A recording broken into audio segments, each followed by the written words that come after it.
الحمدللہ رب العالمین والصلاة والسلام على سید الانبیاء والمرسلین وعلى آلہ وصحبہ اجمعین ومن تبعهم بإحسان الى یوم الدین اما بعد اعوذ باللہ من الشیطان الرجیم بسم اللہ الرحمن الرحیم یا ایہا الذین آمنوا لا تأکلوا اموالکم بینکم بالباطل۔ پانچویں پارے میں اللہ رب العالمین نے ایک آیت کریمہ میں بیان فرمایا ہے کہ آپ لوگ سب مسلمان ہیں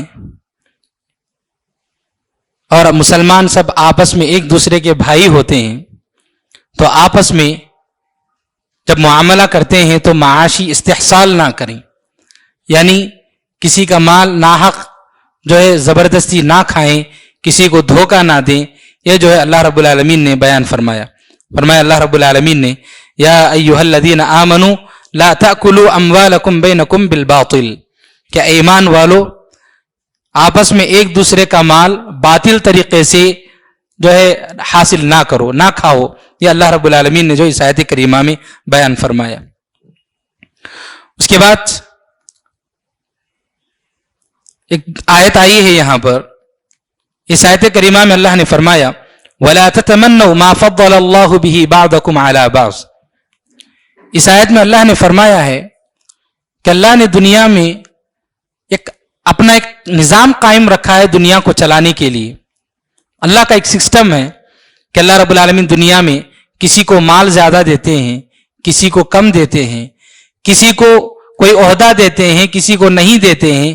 اللہ رب العالمین اپنی مرضی کے حساب سے اونچ نیچ جو ہے دنیا میں پیدا کرتے ہیں تاکہ دنیا کا سسٹم ایک بہترین انداز سے چل پائے۔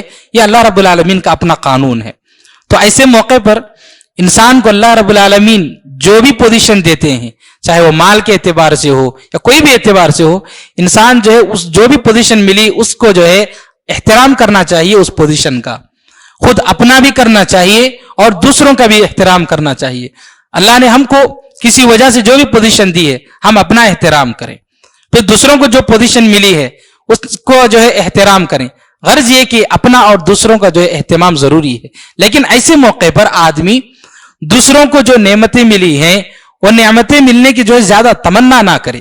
اللہ نے ہم کو جو دیا ہے الحمدللہ ہم اللہ کا جو اس پر شکر ادا کریں، یہ باتیں بتلائی جا رہی ہیں۔ پھر اس کے بعد یہ بات بتلائی جا رہی ہے للرجال نصیب مما اکتسبوا وللنساء نصیب مما اکتسبنا، کہ اللہ رب العالمین نے مردوں کے لیے کچھ چیزیں دی ہیں، کچھ نعمتیں دی ہیں، کچھ ذمہ داریاں دی ہیں، اور عورتوں کو اللہ رب العالمین نے کچھ نعمتیں اور کچھ ذمہ داریاں دی ہیں۔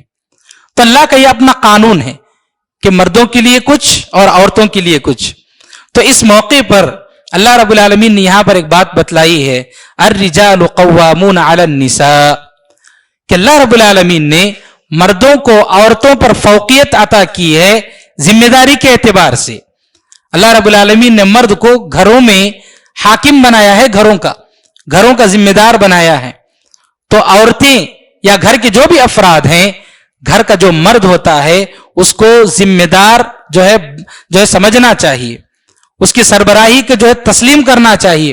ایسا نہیں کہ عورت جو ہے مرد کا کوئی احترام نہیں کرتی ہے، مرد گھر کے باہر جاتا ہے، کماتا ہے، ادھر ادھر کی ٹھوکریں کھاتا ہے، یہ سب کرنے کے بعد جو ہے وہ اس کو اللہ رب العالمین نے کیونکہ ایک ذمہ داری دی ہے کہ وہ گھر والوں کا جو ہے نان و نفقہ جو بھی خرچ ہوتا ہے وہ سنبھالے۔ یہ ساری چیزیں اللہ رب العالمین نے ذمہ داری مرد کو دی ہے۔ تو ایسے موقع پر عورت کو چاہیے کہ وہ مرد کو اللہ نے جو پوزیشن دی ہے، جو ذمہ داری دی ہے، گھر کا جو حاکم بنایا ہے، عورت کو چاہیے اور گھر کے دوسرے سارے افراد کو چاہیے کہ وہ اس کو تسلیم کریں۔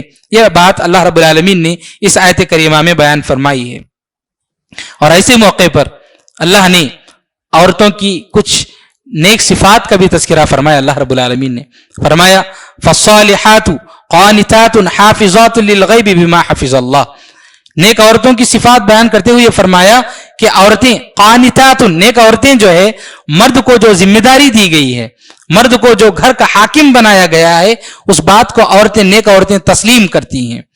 مردوں سے خواہ بحث کرنا، جھگڑا کرنا، اس کی جو ذمہ داریاں ہیں ان ذمہ داریوں میں جو ہے خامخواہ دخل اندازی کرنا یہ صحیح بات نہیں ہے، بلکہ اس کی جو ذمہ داری ہے اس ذمہ داری کو تسلیم کرتی ہیں نیک عورتیں، یہ بتلایا گیا۔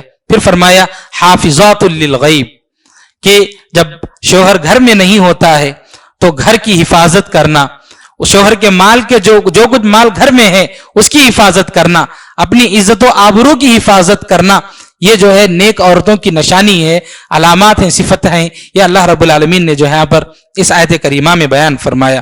دیکھیے حضرت عبد الرحمن بن عوف رضی اللہ تعالیٰ عنہ بیان کرتے ہیں کہ نبی کریم صلی اللہ علیہ وسلم نے بیان فرمایا کہ جو عورت بھی 5 وقت کی نماز پڑھتی ہے، رمضان کے روزے رکھتی ہے اور اپنی عصمت و عزت کی جو ہے حفاظت کرتی ہے اور اپنے شوہر کی اطاعت کرتی ہے، تو ایسی عورت کو قیامت کے دن ایسی عورت سے کہا جائے گا کہ تو جنت میں جس دروازے سے چاہے داخل ہو جا۔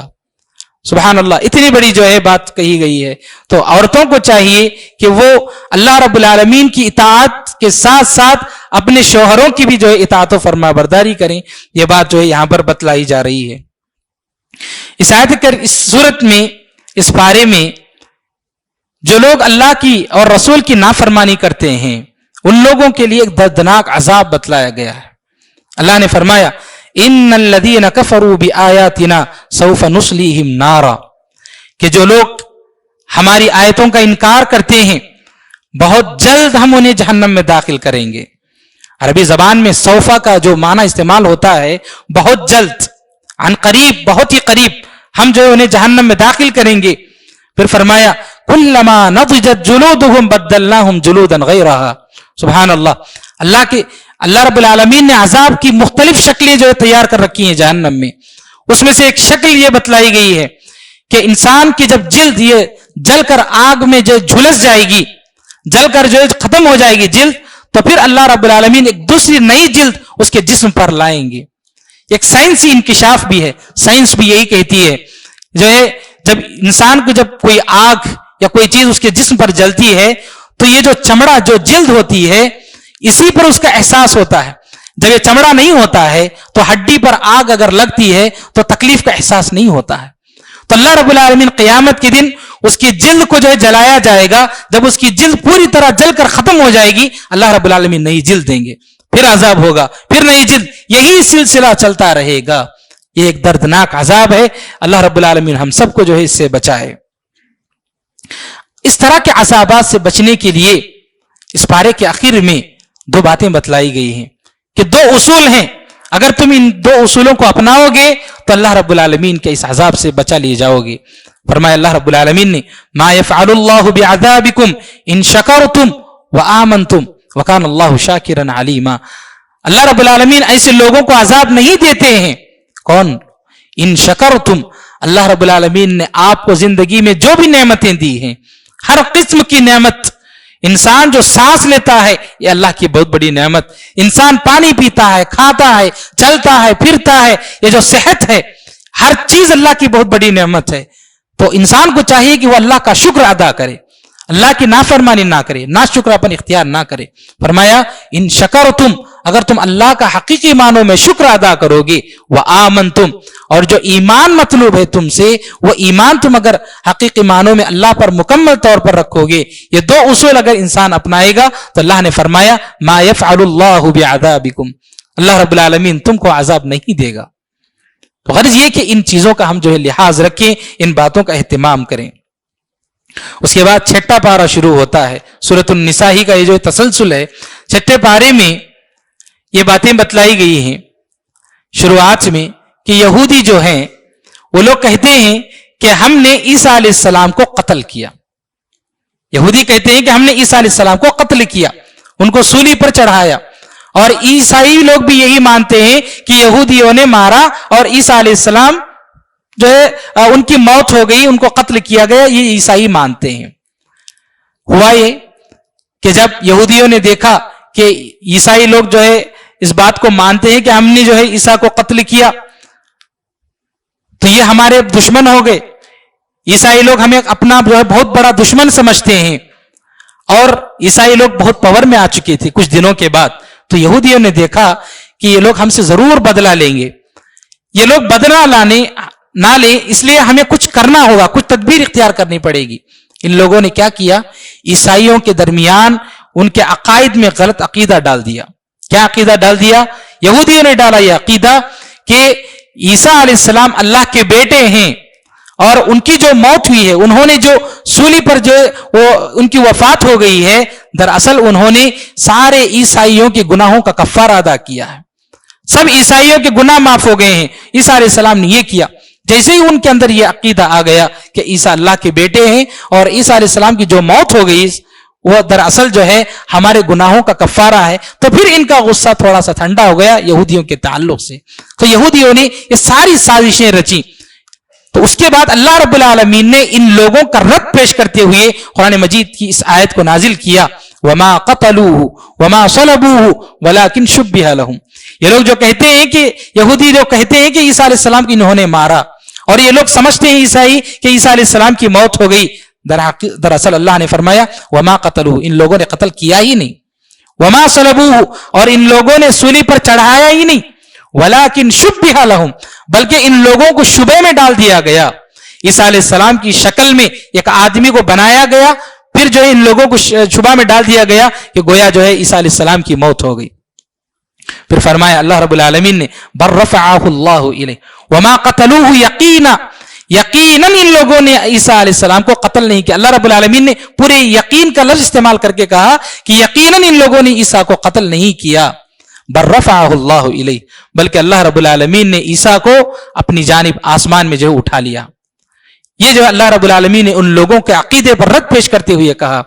نبی کریم صلی اللہ علیہ وسلم نے فرمایا قیامت کے دن عیسیٰ علیہ السلام ایک عادل حکمران کی جو ہے شکل میں اتریں گے اور دنیا میں جو ہے امن و انصاف قائم کریں گے۔ یہ جو ہے احادیث میں، صحیح احادیث میں بتلایا گیا ہے۔ اس کے بعد شروع ہوتی ہے سورۃ المائدہ۔ مائدہ کا معنی ہے عربی زبان میں دسترخوان، جس میں ہم بیٹھ کر کھاتے ہیں، اس دسترخوان اس کو جو ہے دسترخوان کو مائدہ کہا جاتا ہے۔ اس سورت میں ایک آیت اللہ رب العالمین نے بیان فرمائی، الیوم اکملت لکم دینکم واتممت علیکم نعمتی ورضیت لکم الاسلام دینا۔ اس آیت میں یہ بتلایا گیا، یہ اعلان کیا گیا کہ یہ دین آخری دین ہے، محمد صلی اللہ علیہ وسلم کا جو دین ہے وہ آخری دین ہے، اور اس دین میں زندگی کے تمام شعبے جو بھی ہیں قیامت تک کے لیے ہر حکم کو جو پیش کیا گیا، ہر مسئلے کا حل پیش کیا گیا، تاکہ قیامت تک لوگوں کے لیے کوئی مسئلہ ایسا نہ ہو کہ اس کا حل پیش نہ کیا گیا ہو۔ اللہ رب العالمین نے قیامت تک جو ہے سارے مسائل جو ہے اس دین میں پیش کر دیے اور دین کو مکمل کر دیا گیا۔ اس سے پہلے کی جو بھی اقوام تھی، ان اقوام کے لیے یہ بات نہیں کہی گئی تھی کہ جو آپ کے دین کو مکمل کر دیا گیا، کیونکہ ان نبیوں کے بعد دوسرے نبی آنے والے تھے، دوسرے جو ہے نبی جو ہے شریعت لانے والے تھے، تو ان لوگوں سے یہ نہیں کہا گیا کہ جو ہے تمہارا دین مکمل ہو گیا۔ یہ بات صرف اور صرف محمد صلی اللہ علیہ وسلم کے دین کے لیے کہا گیا کہ آپ کا دین مکمل ہم نے کر دیا۔ ایک یہودی نے حضرت عمر رضی اللہ تعالیٰ عنہ سے کہا کہ عمر، تمہاری قرآن میں ایک آیت ہے جس میں کہا گیا ہے کہ دین کو مکمل کر دیا گیا، اگر یہ آیت ہماری کتاب میں نازل ہوئی ہوتی تو جس دن یہ آیت نازل ہوئی ہوتی ہم اس دن جو ہے عید مناتے۔ یہودی نے کہا، عمر رضی اللہ تعالیٰ نے پوچھا تم کس آیت کے بارے میں کہہ رہے ہو؟ تو اس نے اس آیت کو پیش کر کے کہا الیوم اکملت لکم دینکم واتممت علیکم نعمتی۔ تو غرض یہ کہ جو ہے اس آیت میں بتلایا گیا کہ ہمارا دین مکمل ہے، اس دین میں کوئی نئی چیز داخل ہونے کی کوئی گنجائش نہیں۔ جو کچھ اللہ کے نبی صلی اللہ علیہ وسلم نے اپنی زندگی کے آخر تک جو کچھ بتلایا وہی باتیں بس دین میں ہیں، اس کے بعد جو بھی چیزیں جو اس میں شامل ہو گئی وہ ساری چیزیں جو ہے دین کا حصہ نہیں ہیں۔ اس کے بعد اس صورت میں جانوروں کی حلت و حرمت کا تذکرہ آیا کہ کون سے جانور حلال ہیں، کون سے جانور حرام ہیں، جن کا کھانا جائز ہے اور ناجائز ہے، ان باتوں کا تذکرہ آیا۔ اللہ رب العالمین نے پہلے ایک عام اصول پیش کیا، فرمایا احلت لکم بہیمۃ الانعام الا ما یتلی علیکم، کہ جتنے بھی جانور ہیں سب کے سب حلال ہیں۔ اللہ نے پہلے قاعدہ پیش کیا کہ جتنے بھی جانور ہیں کھانے کے سب کے سب حرام ہیں، نعوذ باللہ، سب کے سب حلال ہیں، الا ما یتلی علیکم، سوائے ان کے جن کی حرمت کا تذکرہ کیا گیا. یعنی کچھ جانور ہیں جن کی حرمت کا تذکرہ کیا گیا، بقیہ سارے جانور حلال ہیں. یہ جو ہے پیش کیا گیا. پھر اس کے بعد بتلایا گیا کہ وہ کون سے جانور ہیں جنہیں حرام کیا گیا. حرام کی تفصیلات کچھ یوں بتلائی گئی: غیر محل الصید وانتم حرم، کہ احرام کی حالت میں، حالت احرام میں شکار کرنا حرام. کوئی آدمی شکار کرتا ہے حالت احرام میں تو وہ جانور حرام ہو جاتا ہے. پھر اس کے بعد عام حالات میں کون سے جانور حرام ہیں یہ بیان فرمایا گیا. اللہ رب العالمین نے فرمایا مردہ جو جانور ہوتا ہے اس کو نہیں کھا سکتے، حرام ہے. پھر جانور کا جو خون ہوتا ہے، دم جس کو کہتے ہیں، خون جو ہے نہ کھا سکتے ہیں نہ پی سکتے ہیں، یہ حرام ہے. پھر کہا گیا خنزیر کا گوشت حرام ہے. پھر اس کے بعد غیر اللہ کے نام پر جو بھی جانور کاٹا جاتا ہے یا پھر غیر اللہ کے نام پر جانور کو جو قربان کیا جاتا ہے یہ جانور حرام ہے. یہ ساری چیزیں تفصیل سے یہاں پر بتلائی گئی ہیں. پھر اس کے بعد یہ بتلایا گیا کہ کوئی جانور ہے زخمی ہو گیا جانور، اگر آپ نے فوراً اس کو ذبح کر لیا تو وہ جانور حلال ہے. اگر آپ نے جانور زخمی ہو گیا لیکن آپ نے ذبح نہیں کیا، اسی زخم کی حالت میں وہ جانور مر گیا تو پھر وہ جانور حرام ہو جائے گا. یہ بھی یہاں پر مسئلہ اللہ رب العالمین نے پیش کیا. پھر اس کے بعد ایک اور بات بتلائی گئی کہ پالتو جانور جیسے کتا ہے، کتے کو گھر میں پالنے کی اجازت نہیں ہے، البتہ شکار کے لیے یا پھر چوکیداری کے لیے، کھیت وغیرہ کی جو ہے حفاظت کے لیے گھروں کے باہر جو پالتے ہیں اس کی اجازت دی گئی شکار وغیرہ کے لیے. تو شکار کے لیے اگر کوئی جانور ہم پال رہے ہیں اور جانور کو ہم نے چھوڑ دیا شکار پکڑ کر لانے کے لیے کسی جانور کو، تو جانور گیا شکار کو پکڑ کر لایا، اگر وہ جانور زندہ ہے یا مردہ ہے، جس کو پکڑ کر لایا گیا وہ جانور زندہ ہو یا مرا ہوا ہو، تو دونوں حالت میں ہم کھا سکتے ہیں. اس کی حلت جو ہے یہاں پر پیش کی گئی. صرف یہ کہ اگر جو جانور ہم نے یہاں سے بھیجا لیکن یہ جانور جا کر شکار کرنے کے بعد اگر اس میں سے کچھ کھا لیا تو پھر ہم اس جانور کو نہیں کھا سکتے. یہ جو ہے مسئلہ یہاں پر پیش کیا گیا ہے. پھر اس کے بعد شعائر اللہ کا جو ہے تذکرہ کیا گیا. شعائر کس کو کہتے ہیں؟ شعائر کسی بھی ملک، کسی بھی ادارے یا جو ہے کسی بھی کنٹری وغیرہ کا جو ہے کچھ نشانیاں ہوتی ہیں، اس نشانی کو دیکھ کر پہچانا جاتا ہے کہ یہ فلاں کمپنی کا سمبل ہے، یہ فلاں جو ہے فلیگ جو ہے فلاں کنٹری کا جو ہے فلیگ ہے. کچھ نشانیاں ہوتی ہیں، ان نشانیوں کو دیکھ کر پہچانا جاتا ہے. تو ایسے ہی اسلام کے بھی کچھ شعائر ہیں، ان شعائر کو دیکھ کر پہچانا جاتا ہے کہ یہ اسلام کے شعائر ہیں. جیسے نماز ہے، اذان ہے. تو اس طرح کی جو کچھ شعائر جو ہے بیان کیے گئے ہیں، ان شعائر کا احترام ضروری ہے. مسجد ہے، خانہ کعبہ ہے، اور اسی طرح قربانی کا جانور ہے.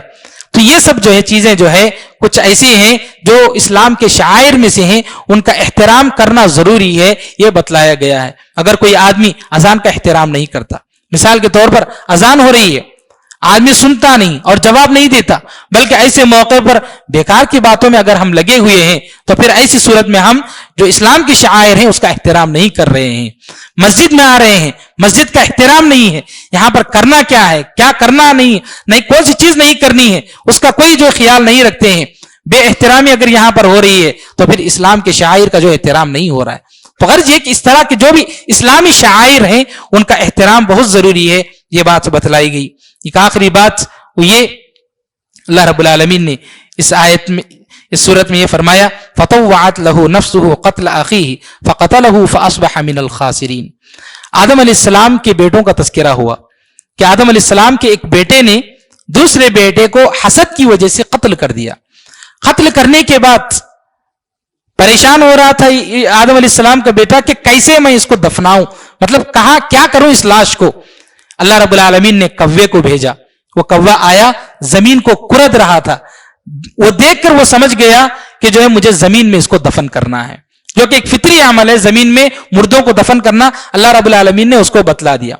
تو اس واقعے کو اللہ رب العالمین نے قرآن میں نازل کر کے محمد صلی اللہ علیہ وسلم کو یہ بتلایا.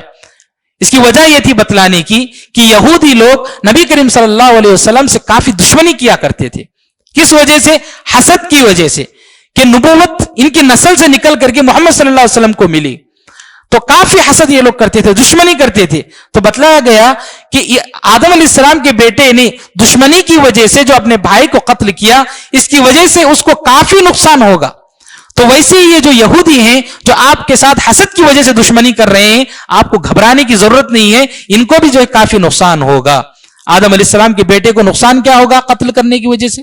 نبی کریم صلی اللہ علیہ وسلم نے فرمایا کہ قیامت تک جو بھی دنیا میں آدمی ظلم سے جو ہے قتل ہو جائے گا، مظلوم ہوگا وہ آدمی اور اس کا قتل کیا جائے گا، تو اس کا گناہ جو ہے اس کے اکاؤنٹ میں لکھ دیا جائے گا، آدم علیہ السلام کے بیٹے کے اکاؤنٹ میں. تو بہت بڑا نقصان ہے. قیامت تک جو جتنے بھی قتل ہوں گے اس سارے جو ہے گناہ اس کے اکاؤنٹ میں لکھ دیا جائے گا. تو ایسے یہودی لوگ جو حسد کی وجہ سے آپ کے ساتھ دشمنی کر رہے ہیں، اللہ رب العالمین ان لوگوں کو جو ہے زبردست سزا دے گا اور انہیں زبردست نقصان ہوگا. یہ باتیں یہاں پر بتلائی گئی ہیں. چھٹے پارے کے جو ہے آدھا جز ختم ہوا ہے. انشاءاللہ اگلے درس میں سورۃ المائدہ کی جو تکمیل ہوگی.